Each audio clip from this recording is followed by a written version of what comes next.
This is an audio of Judge Hernandez, Baltimore City, Maryland, District Court, North Avenue. Just pay attention to how she responds to the man, then pay attention to how she responds to the woman. Case number SP 10974, 2022 versus the and case number SP 10971, 2022.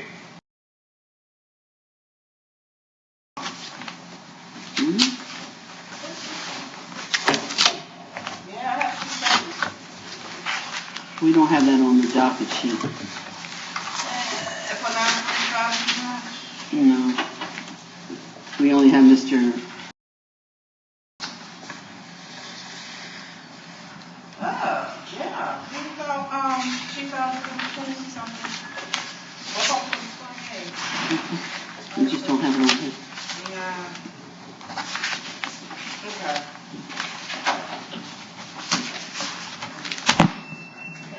Give me 1 second, sir. Good morning. Good morning.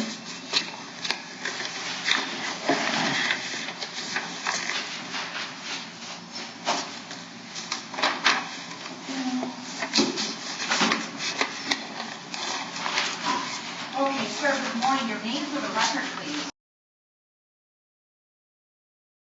Okay, and it looks like the was requesting a temporary protective order against you, but for the record, has failed to appear, and therefore her petition request against Mr. For the record, she spelled your name with a K at the end. That's going to be dismissed due to her failure to appear.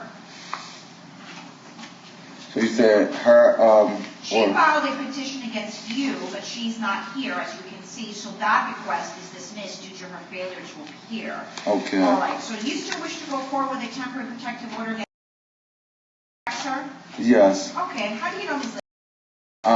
Me and her share a child together, and we have a custody, we also have a custody order in place. All right, may I see the custody order in place? Give it to my bailiff. Do you live together at this time or no? No, Your Honor. And how many children do you have in common with her? One. And what is the age of that child? He's 1 year old.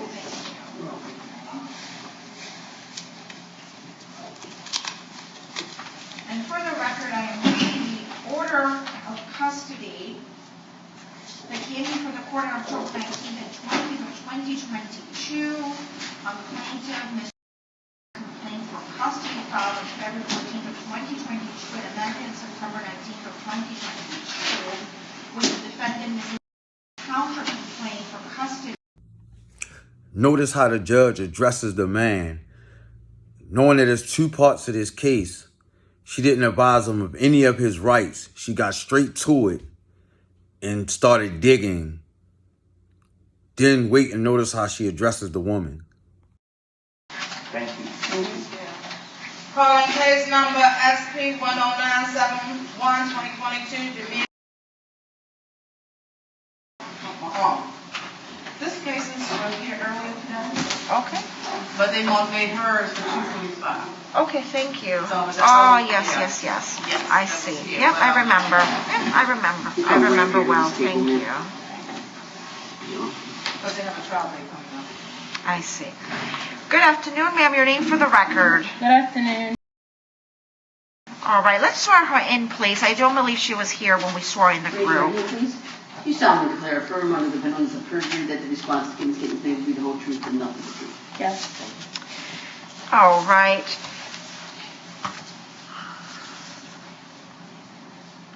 All right, so for some reason, the court was under the impression that this case was to be heard earlier in the day. However, Madam Clerk advised that your notice to come to court today actually had this time. So at this time, the court is going to vacate the prior dismissal due to the petitioner, Ms. failure to appear, and will now hear this matter.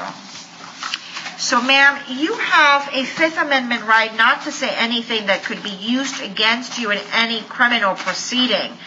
the court does note that there is a criminal case pending at this time against you where you are a criminal defendant. That means that the statements you make here could put you at risk of having those statements be used against you to incriminate you in those related criminal charges. Do you understand that, ma'am? Yes. Similarly, this is a recorded proceeding.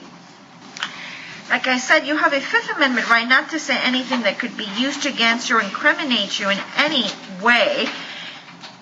You also have the right to be represented by an attorney. An attorney can secure evidence, subpoena witnesses, and could make sure that all your best interests are best represented.